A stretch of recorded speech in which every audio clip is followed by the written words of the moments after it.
Protests are erupting on Capitol Hill today as Secretary of Defense Pete Hegseth is now testifying before the United States Senate. He previously testified before the House of Representatives, where, in my opinion, he perjured himself over and over again under cross-examination. In my opinion, he's doing even a worse job today before the United States Senate. I want to share with you the moment during his testimony moments ago where a heckler in the room where Pete Hegseth was testifying shouted, "You are a war criminal. You should be arrested. You are a despicable human being." Let's play this clip. Real muscle behind our warriors.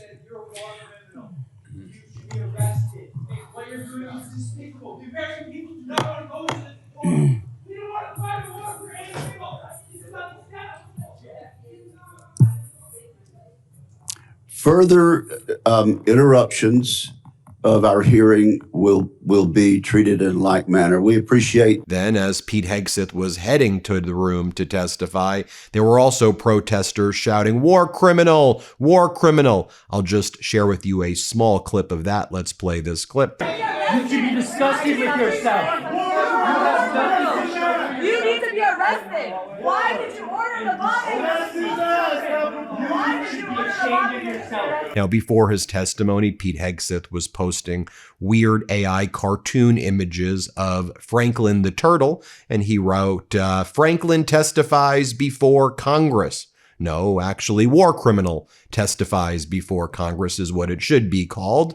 And let me show you the moment where Democratic Senator Mark Kelly cross-examined Hegseth on just that, where Senator Kelly said, "Do you stand by your statement of no mercy, no quarter, which is a war crime?" Here, play this clip. And I'm going to give you one more chance to address a question here. It's my understanding that the definition of no quarter is that legitimate offers of surrender will be refused or that detainees will be executed. Is that your understanding of the definition? The only entity that would kill detainees or target civilians is the Iranians, and they're the ones being crushed. So the Iranian military and their military capabilities. The question is, I disagree completely with your articulation. No, do you understand the definition that I just read you? Because that's the definition from your department's law of war manual. Is that your understanding? And I'm gonna just get to the point here. We fight to win and we follow the law, Senator. Okay, so your quote was, "We will keep pushing, keep advancing, no quarter, no mercy for our enemies." And yesterday, you did not clarify whether you stand by this statement. So I'm going to give you another opportunity to clarify if that is what you meant. Do you stand by that statement you made on March 13th? We have untied the hands of our warfighters. We fight to win, and we follow the law. Okay, so you're not clarifying. So you stand by that statement. So you're the Secretary of Defense. The things you say matter. And your response here, right now, makes it clear to the American people exactly why you are not right for this job. It makes it clear to our enemies, Senator. Thank you, Mr. Chairman. Now, that was an important question by Senator Mark Kelly as well, because we know that Hegseth is trying to criminally prosecute and administratively retaliate against Mark Kelly for warning our service members that they should not be following unlawful orders, and it would be an unlawful order to show no mercy, no quarter. It's quite literally a war crime. Next up, you have Democratic Senator Rosen cross-examining Hegseth about the use of AI to kill people. And one of the things that we all suspect is that AI was likely used in the killing of the elementary school in Manab, where over 160 little girls were slaughtered by Hegseth, Trump, and the rest of this vile authoritarian regime. Let's play this clip. I want you to confirm that whether or not there will always be a human in the loop when AI is used in a kill chain for lethal targeting decisions. Will there always be a human in a loop, or will AI make the decision? You said this to... We follow the law and humans make decisions.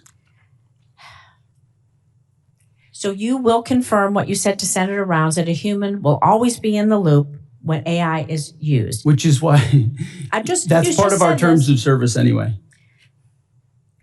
You know, It's how we operate. all I want to say is this. There is a DOD directive, 3000.09, which mandates that autonomous and semi-autonomous weapon systems be designed to allow commanders and operators to exercise appropriate levels of human judgment over use of force. That is in the DOD. That's why we follow the law, Senator. So the answer is yes, Mr. Secretary. The answer is we follow the law. Absolutely. I think this is more important than following the law. I think that people want to know that AI isn't going to make lethal decisions, and it is critically AI important. is not making lethal decisions. That's what we want to hear. We're going to follow on that one. Next up, Hegseth had no response for Democratic Senator Gillibrand when she questioned him about why the Pentagon division that's supposed to help the U.S. military avoid targeting civilians. Why were there major cuts to this division? Here, play this clip. Let's talk about how you're prosecuting the war. What is your response to targeting that has resulted in the destruction of schools, hospitals, civilian places? Why did you cut by 90% the division that's supposed to help you not target civilians? And do you know the impact of a strategic failure at a war when you have so many civilian casualties? You may have tactically completed a mission well, but strategically is not meeting your goals because of the harms to civilians. What is the cost of that? Let's leave time for an answer. No military, no country works harder at every echelon to ensure they protect civilian lives than the United States military. And that is a ironclad commitment that we make, no matter what systems Then we why use. did you cut the department by 90%? Thank you, Senator Gillibrand. There'll be other rounds of questions. Senator Rand. Next up, Hegseth starts to say that the biggest adversary right now the United States faces in the world, not China, it's not Russia. He says it's congressional Democrats and some Republicans who criticize him and who criticize Trump and who criticize the unlawful war. He goes, they're the biggest threats right now in this country. What a despicable, traitorous thing to say. Here, play this clip. Unfortunately, as I said yesterday, and I'll say it again today, the biggest adversary we face at this point are the reckless naysayers and defeatist words of congressional Democrats and some Republicans. Defeatists from the cheap seats who 2 months in seek to undermine the incredible efforts that have been undertaken and the historic nature of taking on a 47-year threat with the courage no other president has had, to great success and great opportunity for preventing Iran from having a nuclear weapon. Then we had Democratic Senator Rosen. Here's what she had to say. Play this clip. Mr. Secretary, you compare journalists, you compare us, you compare so many to Pharisees. Pharisees. It's a problematic and historically weaponized term that casts Jewish communities as hypocritical or morally corrupt. You doubled down again and said it. Words matter. Words matter. What you choose to say, how we choose to say it. How do you justify using this language as Secretary of Defense? Words matter. It's a historically hurtful term. Why do you continue to use it? And what actions are you taking to prevent rhetoric like this from permeating throughout the department that is going to target specific groups or individuals of people based on their religion? Senator, I feel like it's a pretty accurate term for folks who don't see the plank in their own eye and always want to see what's wrong with an operation as opposed to the historic success of preventing Iran from getting a nuclear weapon. So I stand by it. You stand by calling people Pharisees. Sir, I cannot stand for that. That is wrong. It is not respectful to people. And I expect anyone who is in leadership in our country to be respectful and use respectful terms and not be an anti-Semite. Thank you, Senator Rosen. Then you had questioning by Senator Blumenthal of Hegseth, and watch as Hegseth sneers. Here, play this clip. Yesterday, the president said that Ukraine has been, quote, militarily defeated. I assume you don't agree with that assessment. The negative nature in which you characterize the incredible and historic effort in Iran is part of the reason, Senator, why the American people view it the way they do. It's why I looked out at our press corps at the Pentagon and called them the Pharisees in the press. It's because they look for every problem. Well, I'm asking you about you look for Ukraine. every problem that exists, Ukraine and you has been miss militarily defeated. You missed the I would plank. submit, based on my 9 trips to Ukraine, that is a false narrative that the president's We are buying 2 from months Vladimir into a Putin. historic military success in Iran, and will you want to call it a dispute it defeat. And it's because defeatist Democrats it like is you the that people cloud of the mind of the Ukraine American who are people fighting and for their would otherwise survival, fully support fight no preventing help Iran from having a the nuclear weapon. administration, and they are bravely fighting our fight. And that is the reason that I'm pursuing the Russian sanctions bill, which is bipartisan, along with Senator Graham, and why I hope we will recognize our obligation to release that $400 million. Thank you. We've appropriated. Thank you, Senator Blumenthal. Senator Ernst. More questioning from Senator Gillibrand. Let's play it. I'm concerned about is we are not safer. And I would just like to know why you have not sought the support of the American people. And 3 out of 5 Americans are against this war today. I believe we do have the support of the American people, and we have briefed regularly what this mission looks like and why it's critically important that we undertake it. And I would remind you and this group that we're 2 months in to an effort. And many congressional Democrats, as I pointed out, want to declare defeat 2 months in.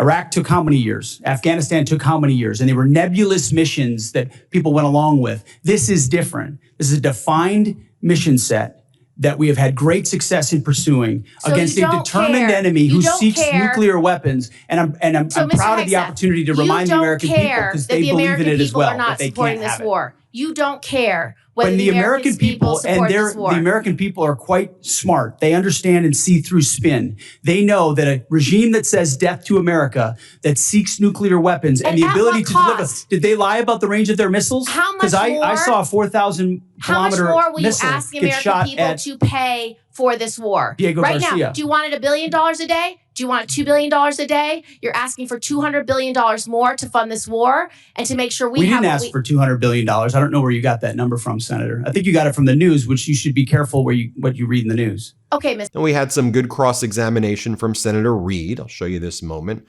Well, I think that direction from your behavior is an intense interest in Christianity, in nationalism, and in not recognizing the talents of women and non-white gentlemen, and that's the wrong direction. I don't know what you're insinuating, Senator, but I am not ashamed of my faith in Jesus Christ. Well, you shouldn't be ashamed. And if you want to shame me for it, go ahead. I'm not shaming you, but are you critical of other faiths? I am a believer. I'm quite open in that, and our department allows for a multitude of faiths. So I don't know what you're suggesting. I've heard the likes of things that people like you suggest to try to smear my character, and I won't give into it. No. I'm sorry, Mr. Secretary, but broadcasting before the national religious broadcasters stressing the need for more Christianity in the military forces doesn't seem like a neutral position in which you tolerate and accept all religions. Let me move on. More from Senator Reid right here. Let's play it. Mr. Secretary, you recently fired the Army Chief of Staff, General Randy George, who's one of the most distinguished and decorated officers of his generation. General George's nomination came before us. We reviewed it thoroughly and we concurred. Why did you fire General George? Well, as I did then, and I'll say now, we thank General George for his service.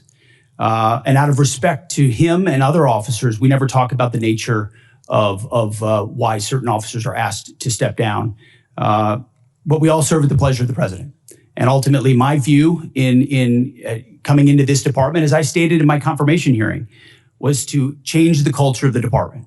And it's ultimately challenging to change the department, the culture of a department with the same people who are a part of or in that department. So I have made many changes with general officers. We will continue to make changes as necessary with general officers, and they will be in keeping with the trajectory of where we would like to take the department. But it doesn't take away from the service of those. And I think you will note that every officer that's been asked to leave has been treated with respect. Interesting. Of the 24 officers that you have fired for reasons unrelated to performance, since you have not indicated any cause, 60% are Black or females. Now, did the president direct you to single out female and Black officers to be dismissed? Senator, of course not. And as we've emphasized at this department from the beginning, the only metric is merit. This members on this committee and the previous leadership of this department were focused on social engineering, race and gender in ways that we think were unhealthy for the department, focusing on those things, making decisions based on those things. Okay. In President Trump's War Department, we make decisions based on only one thing, merit. And that's how we've made decisions going forward. That's how we've made them, and that's how we'll make them going forward. Well, let me go back to General George. What did he fail in terms of his lack of merit to continue serving? As I've said, I don't talk about the nature of dismissal out of respect for these officers. But ultimately, we want to take the department in a particular direction, certain services in a particular direction, and we want leadership that's running as fast in that direction as possible. And in some cases, we make changes accordingly, but do so out of respect to those officers. Well, I think that direction from your behavior is an intense interest in Christianity, in nationalism, and in not recognizing the talents of women and non-white gentlemen, and that's the wrong direction. And here's Democratic Senator Slotkin from Michigan. Here was her cross-examination. I'll show you a small portion.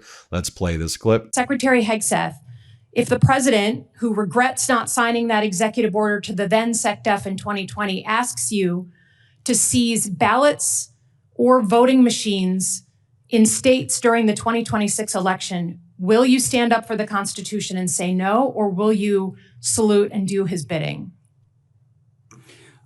Senator, I didn't get a chance to answer the front part of your question, which, there was a lot of deferred maintenance under the Biden administration that needed to be addressed because the world was in chaos when President Trump was elected. Just address the election issue, please. Well, again, it's the most important thing. It's what's happening. It's yet another gotcha hypothetical, which is your specialty. It's not. We had an executive order under the Biden administration in 2024.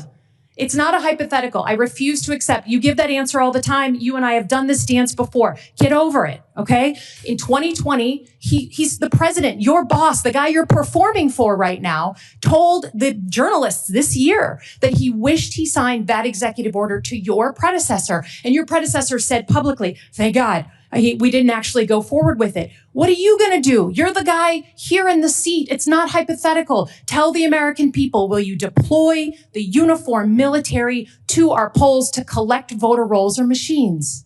Are you accusing me of performing? Because you're performing for cable news now. But Mr. Secretary, we have... It's a hypothetical. By the way, in 2024, under the Biden administration, 15 states did deploy. Under their governor's authority, when their governors asked for it. What did Joe Biden say about that? That's fundamentally... I don't think anything, because he needed them for cybersecurity and for COVID. Trump did it too, under Trump. But it was not the federal decision. It was those governors of the states under their authorities, okay? It's never been done in our history. Please stand up for the Constitution. Do not send uniformed military to our polls. Do you have a response to that portion of the question, Mr. Secretary? I've never been ordered to do anything illegal, and I won't. That goes without saying. Thank you for the answer. Senator. Now I want to bring in Senator Ruben Gallego. Senator Gallego, great to see. I was showing some clips there of Hegseth testifying before the United States Senate, which you're a member of. We showed some clips yesterday in the House of Representatives. He says the biggest threat right now facing America, he says, are Democratic Congress members and senators who are critical of him and the war and Donald Trump. What's your response generally to that, Senator? Well, this kind of reminds me of the Iraq War, where instead of us recognizing that it was a war of choice, a war that was, sapping our youth, our men, our women, our, treasure, and, to continually distract us for a long time. And eventually also the Afghanistan war, whenever there was criticism, instead of actually answering the criticism with actual facts, with actual plans, with true understanding of what people were thinking. They just try to say like, you're just unpatriotic, like you're just going to up and I can't remember what the words were, but back in the day, it's like you just want to cut and run. I think it was, right? And accusing Democrats and even some Republicans that we're generally worried about the direction of the war. We're generally worried about Marines like me who were getting hurt over there because we didn't have enough armor, because we didn't have enough intelligence, there wasn't enough manpower, or there was just no mission that was really guiding us on what to do. And this is exactly what Hegseth is doing again, which shocks me because he was, one of those guys in the war with me. From what I understand, he was in Iraq at the same time I was during the height of the insurgency. But what does really scare me is that it does tell you that they have no plan. They have no plan how to get out of this while still keeping American prestige, making sure that we don't lose our standing in the world. But we have no plan to get out of this to also make sure that Iran doesn't go back to creating nuclear weapons. And they have no plan to even how to pay for this, except for just going and borrowing more money. So I think that's something that we should really all be worried about, is that it's not just the words he's using, it's why he's using those words. It's because he only can go on the offense and distract, because he has no real plan about how to conduct this war. Right. And it seems like we're in one of those 2-week Donald Trump death loops where it's, don't worry, in 2 weeks, I'm going to do something. In 2 weeks, I'm going to do something. Right. I mean, it seems there's kind of, one of two things that could happen. One, I don't want to happen, escalate. Trump engages in more war crimes, ground invasion. Tens of thousands of our soldiers die in this war. The other option is you negotiate with Iran. You'll probably now have to make concessions because when he and Netanyahu ran in there, they're in a objectively weaker position. But you go in, you actually do a negotiation, have technical experts understand nuclear issues, do an intelligent conversation. That's an option. But Trump's option is, I'm just going to do this naval blockade to look tough. That's right. And I'm going to do social media posts and just like post AI memes of myself. And like the rest of the world is looking at this and saying, wow, we knew you were weak, but this is like weaker than we even thought. Here's the thing is like Trump thinks this is just like anything else that has ever happened to him. He doesn't think about this as the nation, by the way, like what's happening to our nation, what's happening to our men and women, what's happening to our international standing. Like anything else, he expects something to come and bail him out, right? And if he doesn't, then that's when it gets very dangerous, right? Anytime any of his businesses were failing, he would just declare bankruptcy, walk away. Or when his casinos were failing, his father would just go and buy a bunch of chips and not return them to the casino, and that way they'd have like a positive cash flow, right? Or if things were going really bad, he'd have some shady New York businessman who would just loan him the money to kind of keep going. Right now, he hopes that there's a solution that kind of comes around him because he doesn't really have to work for it. The danger is, either A, there's two dangers, right? And let's be clear. The danger is he escalates to hope to find an exit, which will end up killing a lot of innocent Iranians. It will kill a lot of potential American soldiers and Marines and sailors. Or the opposite, he tries to declare a victory and just walks away from this altogether, and then also still weakens our position around the world, and we're no longer a trusted ally because basically, Iran was able to outweigh us. The hard thing to do, the very hard thing to do is what you just talked about, which is trying to find a good truce/exit that suspends Iranian nuclear ambition. Maybe you're not going to be able to stop it. That allows them to have some type of relief because we just bombed the hell out of them and their infrastructure. So they're going to have to sell some gasoline at some point in order for them to actually rebuild, which means we're going to have to take some sanctions off. But that also gives us an opportunity to kind of reset potentially the whole Middle East. I mean, right now, if I was Donald Trump, and thank God I am not, I would actually be thinking about how to make this into a bigger deal, as in like a full Middle East, peace deal that's more likely to happen and still save our position in the world versus what I think is going to happen, which is going to be some really bad middle of the road truce that is basically going to give Iran a lot what they want, and the United States position be even more deteriorated around the world. Right, because, this security umbrella that was promised to a lot of our Arab nation allies, which is why they did these quid pro quos, not because they like Donald Trump.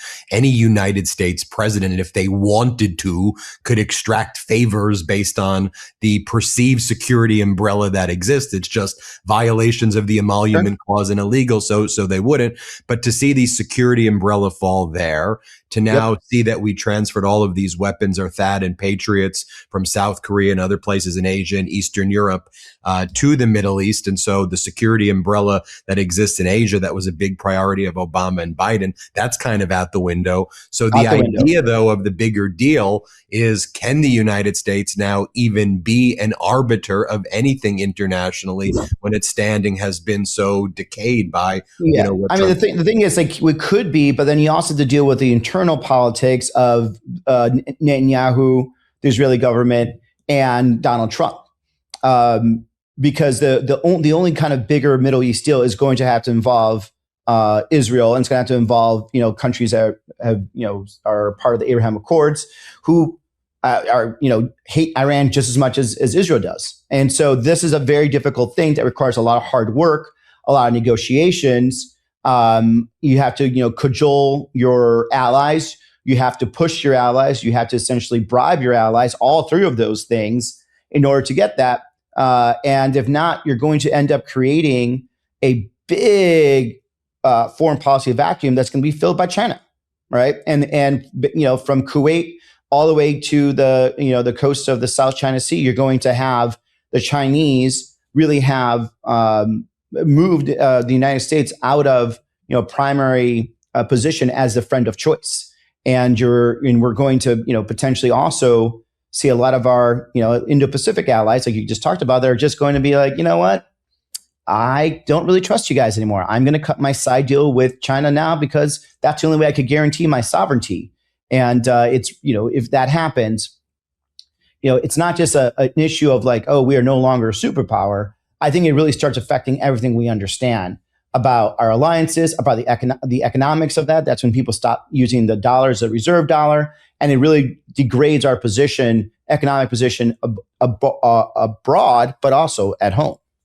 You and I are around the same age, and I remember when Obama was in office, every time Kim Jong-un would do a test of ballistic missiles or cruise missiles, it would be the biggest deal. Fox's top story, front page of every newspaper, and it would be used to say, look how weak you are, Obama, that you can't stand up. He's doing these tests. Yep. So he does tests like basically every day now. And now they're making, according to some of the latest reports out there, like it's like 10 warheads like a month. And, they're going to have a bigger stockpile than France, in a few years and other places. And it's like no one even talks about it anymore. Like, it's not even like a thing that's, really discussed. And Trump did the love letters, let the guy get the nuclear weapons. And that's, and that's what he did. And I think if you're Iran, you watch that and you go, you wait it out. They apparently in Iran have another facility near Isfahan that they're potentially building it. And it's like, just play him. He's easy to play like Kim Jong-un, but no one talks about Kim Jong-un anymore. It's wild to me. Right. But also, like, the lesson learned from all of this is that, who got invaded? Libya, Iraq, Iran, not invaded, but attacked. The only country that, has not been invaded is the country with nuclear weapons. So and so everything we've shown Iran, any rational country, after we've killed your top leadership, why wouldn't you try to get a nuclear weapon? It would only make sense. And the fact is that, we've stopped and started these negotiations. We actually use negotiations to actually target them. It's created a very bad environment that actually is going to make it more likely that Iran will get a nuclear weapon at some point. To think that, the JCPOA, it's one of the first things I voted for when I got to Congress in 2015, literally stopped the further creation of nuclear weapons. And the president walked away from that, right? He walked away from it because, a lot of neocons wanted the JCPOA not to succeed. Certainly Netanyahu was also part of that, trying to convince, Donald Trump and just in general people that there's a better deal that was going to be had. I was a young member of Congress when I actually met with Netanyahu, and he was trying to say the same thing to me, and try to stop me to vote for the JCPOA. And as someone who, experienced the Iraq War and also remembered, Netanyahu coming to Congress and saying the Iraq War will be a good thing, it'll be a total reset of foreign policy in the Middle East. I knew exactly what was going down and what would happen if we went down that road. Somehow Donald Trump is the only president to not understand that. And the man's an idiot. We've always known he's an idiot, but he really, he really walked this country into a quagmire that he's now kind of stuck with. And then you look at whatever he's talking about at home, where it's putting his face in passports, suing our IRS for $10 billion, golden ballrooms, triumphal arches, UFC fights, Formula One races around the White House.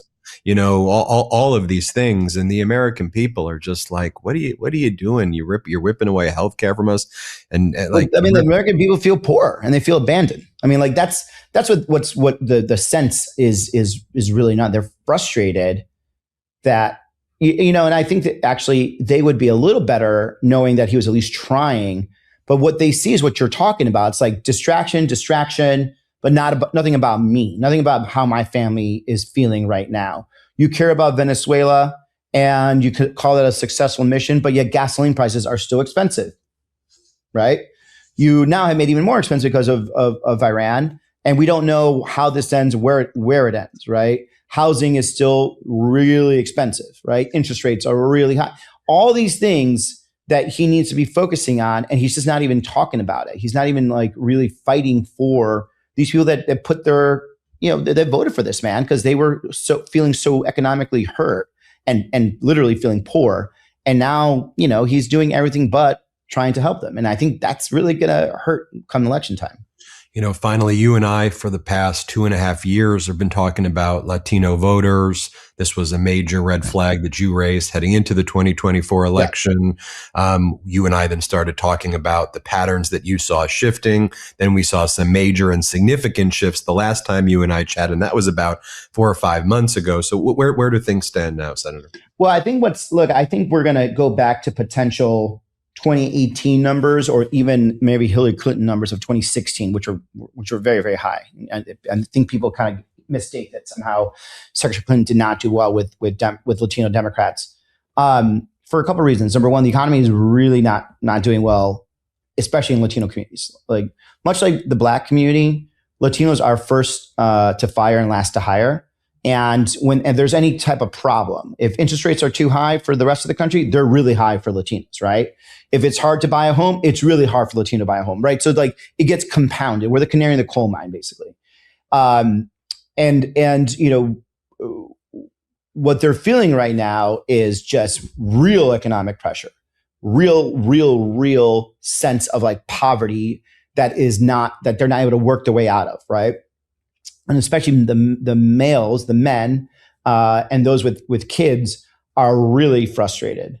And there is a certain macho psychology with Latino men that they want to be the providers for their family. They want to provide. They want to you could provide security, provide the money they need to live a good life, and they don't feel that they're doing that right now. And they feel like they're failing as fathers, right? And that's you're a father, I'm a father. It's a horrible feeling to have. Now imagine when you have someone that's not looking out for you, on the ballot, and that's what's going to happen in 2026. The other thing, it's a secondary thing, is that where Donald Trump does well with Latinos are young Latino men. Young Latino men tend not to vote in on-year elections or off-year elections, and they need to be motivated to come out to vote. Right now, they're not going to be motivated to come out and vote because the economy sucks. Number two, it's no longer cool to be a Trump supporter. Why is it no longer cool? Well, who's cool? Bad Bunny's cool. All the Latino artists that are coming out against Donald Trump because of racial profiling, because of the raids, because of how ISIS conducted themselves, have totally turned the the narrative. And so now these young Latino men that did vote for Donald Trump, and I saw it, for example, in Arizona. I saw young Latino men going into, I was in Yuma County, for example, going in and coming out very quickly after voting. And the ballot in Arizona, by the way, is very long. And I caught, a couple of them on the way. I'm like, hey, did you vote for me? Like, yeah, I voted for you. I'm like, and did you vote for Senator Harris? Like, no, I voted for Trump. I'm like, oh, okay. I didn't ask questions at that point because it was too late. I'm like, oh, who else did you vote for on the ballot? I was like, no, I only voted for you two. And then that's it. They were only motivated to come out because of me and Donald Trump that year. I don't think they're going to come out at all. And so there's going to be this huge drop in Trump Latino supporters that just aren't going to show up. And it's going to have some bad things happen for Republicans, especially in places like Texas, Pennsylvania, anywhere that has a sizable Puerto Rican population is probably going to be pretty bad. I think they're getting very excited about redistricting in Florida.